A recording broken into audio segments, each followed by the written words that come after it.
siempre poder comunicarme con ustedes. Gracias por la invitación. Un saludo cordial a todos amigos y radioescuchas y a internautas de la provincia de Loja, y en este caso de la ciudad de Loja. Gracias por la invitación. El, el Partido Social Cristiano, pero díganos así con la confianza, la frontalidad que debe reinar entre un dirigente, un periodista y la gente que quiere escuchar. ¿Qué parte de todo este relajo, escándalo, convulsión, violencia que vive una parte del país? Porque nosotros en Loja estamos en Santa Paz, excepto concejales, timoratos que redactan un documento sin sentido, irresponsable, repleto de faltas ortográficas y todo eso. Aparte de eso, Loja vive en paz, estamos tranquilos, claro, sufriendo a veces la escasez del choclo, por ejemplo, del tomate de árbol, que ya no llegan, vienen de Ambato. A ver, aparte de eso, primero nosotros estamos en paz, pero de toda esta convulsión que vive la provincia de Pichincha, su capital, la capital del Ecuador, en fin, ¿qué parte de eso son responsables los socialcristianos? Esa es la pregunta. Obviamente que en ninguna de esas partes, Me obviamente que en ninguna de esas imaginaba. partes. Recuerde usted que nosotros no llegamos a ser parte ni siquiera del primer día de gobierno. Este gobierno se instauró el 24 de mayo del año pasado y terminó la relación política con nosotros el 14 de mayo, o sea, 10 días antes se terminó la relación. O sea, ni siquiera avanzamos a estar en el primer día de gobierno, de manera de que absolutamente nada tenemos que ver. Que nosotros fuimos quien ayudamos a elegir los presidentes, sí, eso es verdad, No, porque no. obviamente, y como lo hemos dicho en reiteradas ocasiones, teníamos una misión, teníamos un norte nosotros, que era evitar que el correísmo llegue nuevamente al poder. Y para evitar que el correísmo llegue al poder, obviamente la opción más cercana a nosotros, la opción con más posibilidades en ese momento era la del presidente Lazo, ahora presidente Lazo. Entonces, de manera que había que evitar que el correísmo llegue al poder y lo logramos. Por eso es que jamás nos vamos a arrepentir nosotros, porque nuestro objetivo era evitar que el correísmo vuelva a ganar. Pero de allí a tener responsabilidad, cuando lo dijimos desde el primer día, mi querido amigo, y usted en esto que es tan enterado lo sabe, el mismo 14 de mayo advertimos al país lo que significaba la alianza del presidente del gobierno con Pachacuti y la izquierda democrática. Y de allí en adelante cada día fuimos advirtiendo los errores que estaban cometiendo. Presidente, usted le dijo al país en campaña política que no iba a subir los combustibles, que desde el primer día de gobierno suspendía ese incremento mensual y iniciaba el proceso de focalización que fue nuestra propuesta. Pero sin embargo el presidente siguió subiendo mes a mes, hasta que en octubre pegó una elevación tan grande pues que le alcanzaba para 5 o 6 meses. Luego en diciembre, recuerde usted, mi querido amigo, cuando aliado en ese momento al correísmo, pues le pegaron ese zarpazo a la economía de los ecuatorianos, principalmente a los de clase media, principalmente a la clase profesional, con esa elevación impresionante de los impuestos. Y para no quedarse tranquilos, continuó la alianza y luego, pues meses más tarde, pues el gobierno, creyendo que los ecuatorianos somos tontos, le presta de la bancada de gobierno 13 asambleístas para que completen el número necesario para lograr las famosas amnistías, que usted coincidirá conmigo, que de no haber habido esas amnistías no estuvieran ahorita estos señores en la calle.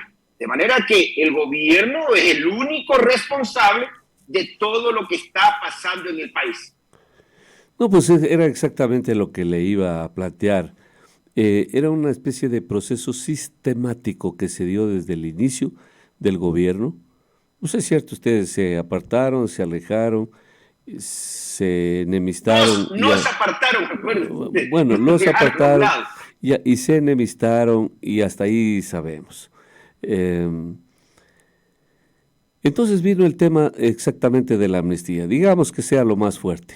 Ustedes no participaron de eso de manera coherente, no participaron, pero parecería ser que los votos de los socialcristianos no eran necesarios para aprobar eso, ya lo tenían todo.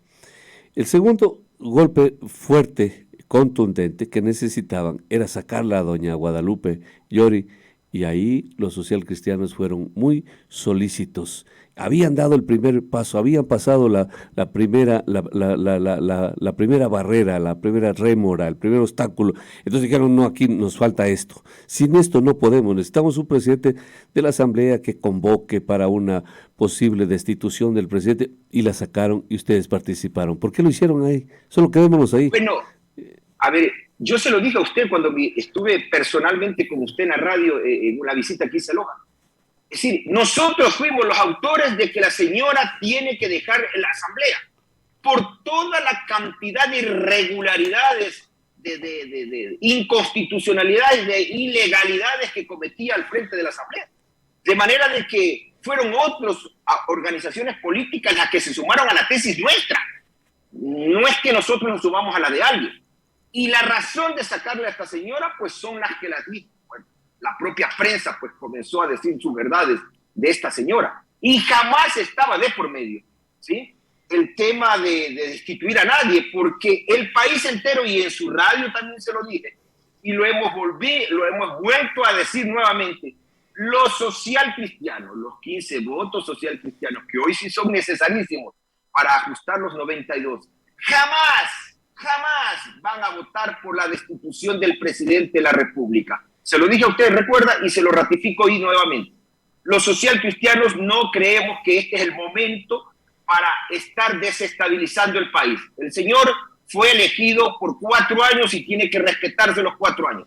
No existe este momento una causal para un juicio político, porque un gobierno incompetente, un gobierno inepto, un gobierno sordo que no escucha, un gobierno mentiroso porque miente, ¿sí?, no está en la Constitución consagrado como causal de destitución del presidente de la República. De manera de que el Partido Social Cristiano, una vez más, haciendo uso de su tradicional coherencia, no va en ningún momento a votar por la destitución del presidente de la República. Y le recordamos también a la ciudadanía que, de conformidad con la propia Constitución y la ley, una vez que la presidenta de la Asamblea fue destituida, no se elige un nuevo presidente, sino que le sustituye el primer vicepresidente, que era pues hasta alcalde de Azogues por el movimiento, creo, aliado del gobierno. No lo elegimos nosotros, no votamos por él nosotros, lo eligió la anterior mayoría. De manera que termina siendo un aliado del presidente de la República. En ningún momento votar a la señora Yori tenía como parte un proceso de terminar votando al presidente de la República. Eso jamás, y hoy lo estamos demostrando. Vea, estas cosas tan amargas, tan tristes que está viviendo el país, la ciudad de Quito convertida nuevamente en zona de guerra, al menos nos está sirviendo a nosotros para decirle al país, vea, aquí está, una vez en mente el Partido Social Cristiano cumpliendo su palabra. El tiempo nos sigue dando la razón.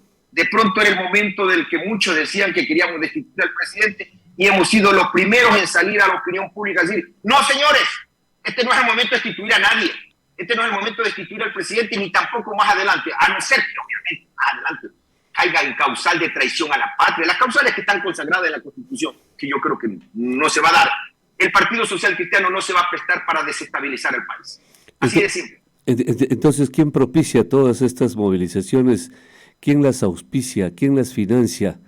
¿De dónde viene tanto recurso? Se ve cómo les pagan hasta $50, y aunque no viéramos que les están pagando $50 a los manifestantes, es suficiente saber que cómo vive esa gente.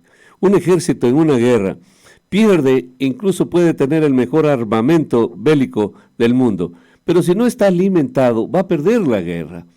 Este ejército de vándalos están bien alimentados, están bien asistidos. Claro, no duermen en hotel de 5 estrellas como Isa, pero comen y comen bien, a lo mejor están satisfechos de todo lo que está ocurriendo.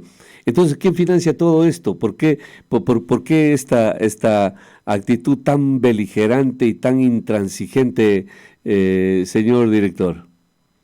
Vea, los movimientos indígenas siempre han sido así, o sea, no es la primera vez que mueven tanta cantidad de gente. Yo recuerdo que en el pasado... Solo un segundo ahí, pero no se pierda que una cosa son los indígenas y otra cosa son vándalos que no tienen incluso nada que ver con el movimiento indígena, que por lo regular son los que están saqueando, son los que están incendiando, son los que están golpeando a los policías, a los militares. Hagamos una pequeña digresión entre lo uno y lo otro, si es tan gentil usted. De acuerdo. Yo estoy de acuerdo con usted. Pero recuerda usted el movimiento indígena en el pasado, yo lo recuerdo muy bien. Ellos se movilizaban, venían a pie a Quito, por eso se tomaban una semana, venían de a poco avanzando a pie a Quito, ¿no es cierto? Eran unas caminatas gigantes del movimiento indígena.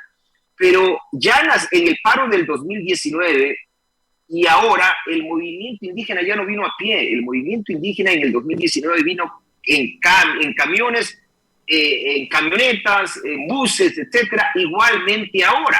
Es decir, yo ya veo dos levantamientos continuos donde el movimiento indígena ya no hace lo que hacía en el pasado, que realmente eran luchas durísimas porque venían caminando a todas estas personas. Ahora, el primer cambio que yo he visto ya en dos levantamientos es este. Sí, yo coincido plenamente con usted que ahí hay realmente infiltrados que aprovechan esta situación y que yo espero ya termine. Oiga, no tiene idea lo que es vivir este momento en que usted no encuentra un litro de leche, usted no encuentra un pollo. Yo salí el día lunes, acompañé a mi esposa, a propósito me gusta ir al supermercado, y no pudimos conseguir algunos productos, como no había tomate, no había limón, no había hierbitas, no había zanahoria, no había pollo, no había leche, ya no había carne en ese momento. Entonces la situación realmente en Quito es complicadísima, no se está trabajando, todo el mundo está trabajando desde sus casas. Mi esposa lo hace desde su casa, yo lo hago desde la casa porque estamos ubicados incluso en un área cercana a las manifestaciones. Entonces la situación en Quito es realmente complicada y nosotros estamos condenando todos estos actos vandálicos que están deslegitimando un justo reclamo del sector indígena. A nosotros nos parece que el reclamo del sector indígena es justo, que es la acumulación de una serie de problemas porque el gobierno nunca atendió, ni siquiera le respondió en octubre, que fue el primer especie de levantamiento, diríamos yo, nunca contestó a los indígenas. Y es el cúmulo de cosas que lamentablemente el gobierno no atendió y hoy estamos pagando las consecuencias todos los ecuatorianos.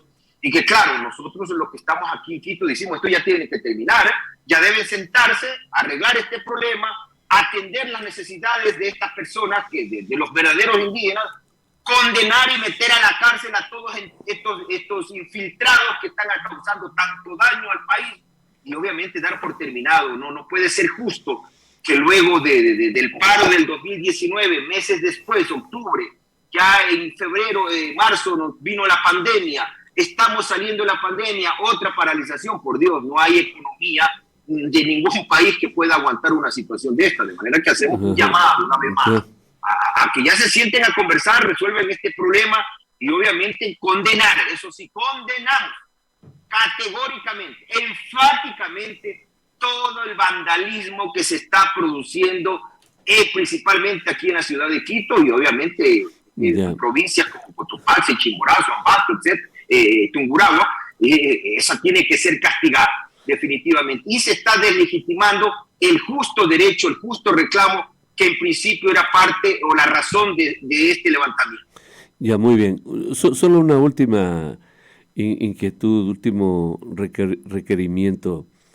¿Usted cree que una movilización de los indígenas, tal como usted la ha descrito y la ha rememorado, porque así han sido? Yo acabo de entrevistar a la vicealcaldesa de Saraguro, que es indígena, muy destacada, y los indígenas hicieron acá en Loja una movilización desde Saraguro hasta la ciudad de Loja, de manera ordenada, disciplinada y de manera sobre todo muy politizada. Estaba muy bien el tema, no hubo inconvenientes. Ellos llegaron, se concentraron en el parque, se retiraron, pero antes de retirarse dejaron barriendo el parque y se marcharon.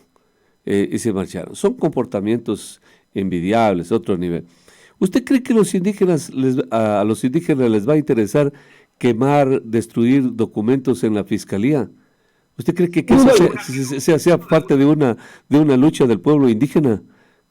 No, yo no creo que sea una parte de lucha del pueblo indígena. Y además ayer fue claro, las tomas de video son claras, no eran indígenas los que estaban causando destrozos en la fiscalía, como tampoco fueron indígenas los que causaron destrozos en la Contraloría. Pero lamentablemente sí son de indígenas los que se tomaron ayer la subestación de Tizaleo en Tungurahua, que obviamente genera, pues, o de allí pues se reparte la luz a Coca-Cola Sinclair y termina llegando hasta Guayaquil, ¿no es cierto? Eso sí están claramente identificados, que son 300 indígenas los que se tomaron esta estación eléctrica en Tizaleo, en la provincia de Tungurahua, que por cierto no he tenido tiempo de leer todavía a ver si ya la entregaron, qué sé yo. Yo la vi la noticia todavía en las 11 de la noche, 11:30 de la noche, y estaban en negociaciones. Pero insisto, o sea, siempre en los movimientos indígenas se terminan infiltrando personas, se terminan infiltrando gente. Yo creo que los reclamos de ellos son justos, son necesarios, pero ellos también deberían tomar precauciones para ya comenzar a denunciar a los infiltrados que hay. Vean, ayer en Quito sucedió algo realmente significativo. Hicieron, creo yo, una de las concentraciones o caminata más grande que yo haya podido ver en Quito. Liderado a una que fue al norte, por primera vez fueron para el norte de Quito, hasta las Naciones Unidas, liderada por el mismo señor Issa, y otra que fue para el sur, para el centro histórico. Concentraciones muy grandes, habían algunos miles de personas, y caminaron por calles realmente incluso estrechas y no causaron ningún destrozo. Fue una marcha pacífica. Yo diría, esa es la forma correcta de protestar, esa es la forma correcta de reclamar. Pero ya en la tarde, obviamente, vinieron pues, los destrozos a la Fiscalía General del Estado y el enfrentamiento con la Policía Nacional, y eran las 11 de la noche y seguían enfrentándose allí en la 10 de agosto y Avenida Patria aquí en Quito. De manera que estas son las cosas graves que suceden aprovechándose lamentablemente de un justo reclamo que nace del sector indígena. Muy bien, solo un adicional nada más y nos despedimos. Sufrieron una baja importante también ustedes, se marchó sin un adiós la señora Cristina Reyes. Sí, se fue del partido, nos causó sorpresa, debemos decir, porque era parte del grupo de personas que ya estamos años en el partido y usted logra desarrollar una amistad, ¿no es cierto? Entonces, sí afecta el tema más bien en el campo personal antes que en lo político, porque en los partidos, usted sabe, la gente va y viene, pero en el campo personal sí, pues al menos uno cree que va a ser advertido, y entonces de pronto me llegó una nota, una carta que desafiliaba, entonces sí causó sorpresa, y bastante sorpresa, sin duda alguna. Pero ya ni modo, la decisión la tomó, la ejecutó y ni siquiera fue discutida. Y en esos casos no nos queda más que virar la página y seguir para adelante. Le quiero agradecer esta conversación. He estado preocupado también por saber si hay desabastecimiento en Galápagos. Claro que hay desabastecimiento. Usted sabe que Galápagos depende prácticamente del continente, ¿no es cierto? En lo que es productos de comida, todo lo que es legumbre, fruta, tiene que llegar necesariamente. Nosotros allá no producimos, se produce cosas básicas, ¿no es cierto? Entonces, y allá con la actividad turística, obviamente la necesidad es más grande.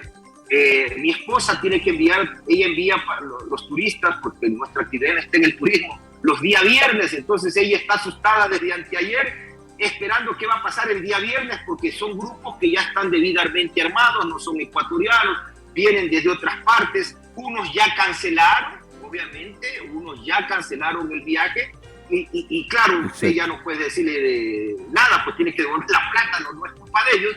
Otros todavía aguantan hasta el día de hoy. Ella, pobre, está sufriendo a ver si se produce o no se producen más cancelaciones. Caso contrario, tendrá que suspender el viaje. Esa situación le pasa a todos los operadores turísticos del país. Yo puse el ejemplo porque conozco la actividad de Galápagos, pero les está pasando en todo el país, donde los turistas extranjeros que vienen a dejar sus dólares, obviamente también están pagando las consecuencias terribles de esta barbaridad que estamos viviendo en el país.